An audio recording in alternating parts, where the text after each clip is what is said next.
Hi, everybody. Hi. Welcome to It's the Wine Talkin again. This is our first one from Dublin. We wanted to give you a little taste of some first impressions here. So let's start with weather. What do you think about the weather, Heather?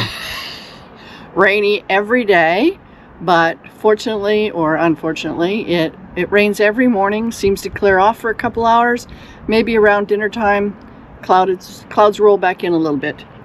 So far, though, I don't think it's really impeded us that much. It's been relatively straightforward. I guess the second first impression for me is we kind of came here thinking that the city would be a little bit kind of maybe dingier than some of the other places that we'd been. And in fact, I think we found it almost the exact opposite. What do you think? I agree. It seems to be fine. It's better than Calgary downtown. We were prepared for it to be, a little dingy, but it's not. Doesn't seem to be. I think when we compare it to Portugal, there's not so much graffiti, and there's, to be honest, there's not so much garbage in the street and stuff. Agreed. So it's actually been a little bit nicer from that perspective. Price-wise, we've been running into, they have a huge VAT here. It's like 20-something%. So that definitely brings prices up here. But I would say overall prices are pretty similar to back home. I don't see it as being a lot more expensive. No. Our groceries are about the same. All that's worked out well. And then lastly, I guess being out here in the suburbs in Dundrum versus being kind of in the core. What do you think? Agreed. It's quite nice out here. You could honestly, this could be anywhere.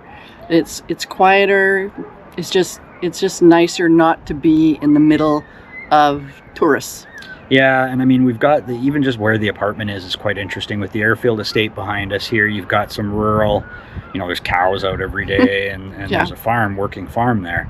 And then you go out to the other side, you've got the tram stop, and you've got the parking lots, and you've got all the, all the sort of traffic and stuff that you would expect in a city. So it gives us a little bit of both. And also, let's not forget, we're literally across the street from the Dundrum Town Center, which is essentially, it's bigger than Market Mall. Yeah, it's awesome, and it has like the restaurants and stuff. It's a lot like, the U.S. sort of malls. Like we always compare it to Kierland Commons in Scottsdale, but where you've got just a ton of good restaurants, and it's kind of a lifestyle almost style mall, right? Like you've got homes around it, and you've got this sort of entertainment district inside the mall area, which is great. Some of the malls indoor, like a traditional Galleria or whatever, Market Mall or one Agreed. of those, and then some is outdoor where the restaurants are. Here comes the tram. Can you hear it? It's one of the things, we're on the 6th floor, so it doesn't really bother us or anything, but it's a benefit being closer to the tram than further away from it. So anyways, that's it. That's, I think, our starting point for kind of first impressions in Dublin. Yeah, so let's see how it goes from there. Cheers, everybody. Cheers.